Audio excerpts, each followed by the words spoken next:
बच्चों, इस वीडियो में हम देखेंगे अध्याय 3 घातांक, पेज नंबर 69, एग्जाम्पल नंबर 5। प्रश्न है सरल कीजिए 1/3 पूरे की घात ऋण 3 ऋण 1/2 पूरे की घात ऋण 3 भागित 1/5 पूरे की घात ऋण 2। हम पहले लिख लेते हैं 1/3 पूरे की घात है ऋण 3 ऋण 1/2 पूरे की घात है ऋण 3 भागित 1/5 पूरे की घात है ऋण 2। हम जानते हैं चूँकि घातांक नियम है a/b पूरे की घात m, तब घात m a का भी घात है और b का भी घात है। a की घात m बराबर b की घात m।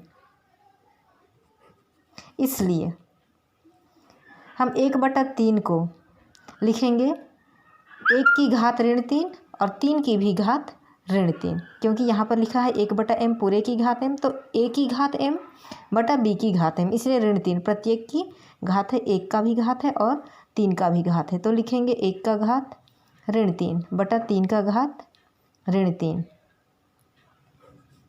ऋण, यहाँ पर भी इसी तरह से लिखेंगे 1 की घात ऋण 3 बटा 2 की घात ऋण 3 भागित 1 की घात ऋण 2 बटा 5 की घात ऋण 2।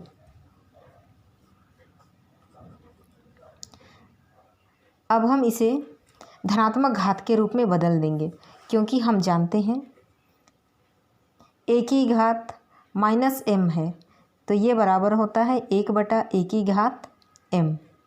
इसी तरह से a की घात m हो तो ये बराबर होता है 1/a की घात ऋण m के। तो इन दोनों नियमों के अनुसार हम यहाँ पर लिखेंगे अंश में 1 की घात ऋण 3 है, तो इसे हर में लिखेंगे 1 की घात धन 3। इसी तरह से हर में 3 की घात ऋण 3 है, तो इसे अंश में लिखेंगे 3 की घात धन 3। ऋण यहाँ लिखेंगे 1 की घात ऋण 1 है, इसे हर में लिखेंगे तो 1 की घात 3। हर में है 2 की घात ऋण 3, इसे अंश में लिखेंगे तो 2 की घात धन 3 भागित यहाँ पर भी 1 की घात ऋण 2 अंश में है, इसे हर में लिखेंगे तो 1 की घात धन 2। 5 की घात ऋण 2 हर में है, इसे अंश में लिखेंगे तो 5 की घात धन 2। आगे लिखते हैं हर में 1 की घात 3 है, अर्थात 1 का 3 बार गुणा करने से भी गुणनफल 1 ही आता है, तो हर में 1 को लिखना ज़रूरी नहीं है, इसलिए हम केवल अंश का लिखते हैं 3 की घात 3 ऋण 2 की घात 3 भागित यहाँ लिखते हैं 5 की घात 2। 3 की घात 3 इसका अर्थ है 3 गुणित 3 गुणित 3 ऋण 2 की घात 3 इसका अर्थ है 2 गुणित 2 गुणित 2 भागित 5 की घात 2 इसका अर्थ है 5 गुणित 5, 5 का 2 बार गुणा, 3 का 3 बार गुणा कर देते हैं, 3 तिया 9, 9 तिया 27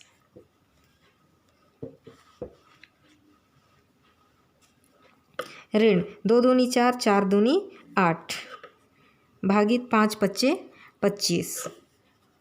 27 में से 8 घटा देते हैं तो आता है 19 भागित 25।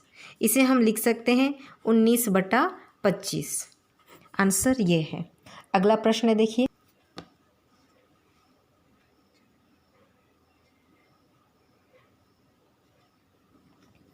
अगला प्रश्न पेज नंबर 70 में एग्जाम्पल नंबर 6।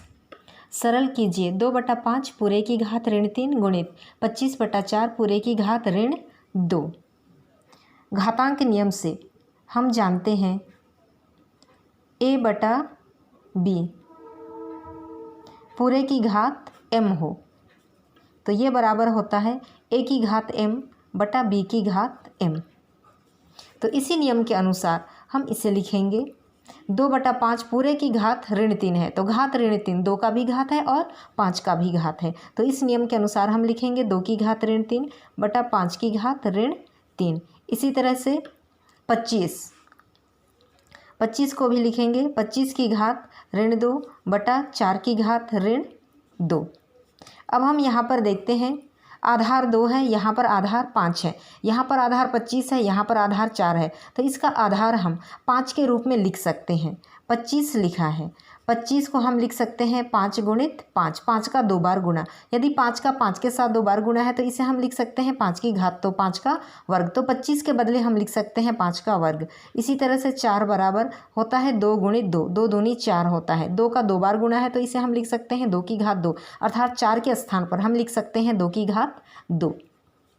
2 की घात ऋण 3 बटा 5 की घात ऋण 3 गुणित 25, 25 के स्थान पर हम लिखेंगे 5 की घात 2, 5 की घात 2 और पूरे की घात है ऋण 2 बटा 4 के स्थान पर हम लिखेंगे 2 की घात 2, 2 का वर्ग और पूरे की घात पहले से दिया हुआ है ऋण 2।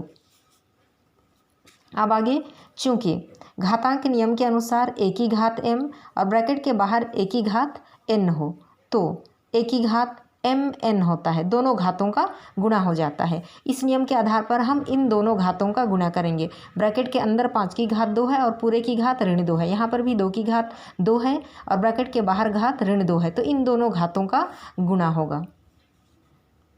2 की घात ऋण 3 बटा 5 की घात ऋण 3 गुणित 5 की घात, यहाँ से लिखेंगे 2 दूनी 4, 1 2 धनात्मक है और 1 2 ऋणात्मक है तो गुणनफल ऋणात्मक होगा। इस तरह से 5 की घात ऋण 4 प्राप्त हुआ। हर में देखते हैं 2 की घात 2 और ऋण 2, 2 और ऋण 2 का गुणा करते हैं तो ये मिलता है ऋण 4। अब देखते हैं, चूँकि घातांक का नियम होता है a की घात ऋण m बराबर 1 बटा a की घात m, और यदि a की घात m हो तो ये बराबर होता है 1 बटा a की घात ऋण m के।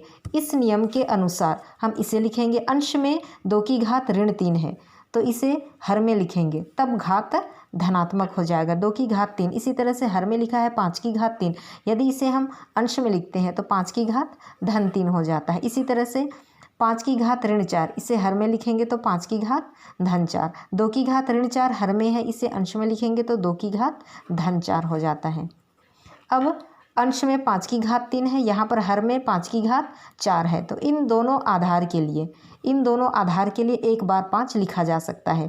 समझने के लिए इसे इस तरह से लिख लेते हैं 5 की घात 3 बटा 5 की घात 4, ताकि ज़्यादा आसानी से समझा जा सके, गुणित 2 की घात 4 और 2 के बटे में ही लिख देते हैं 2 की घात 3।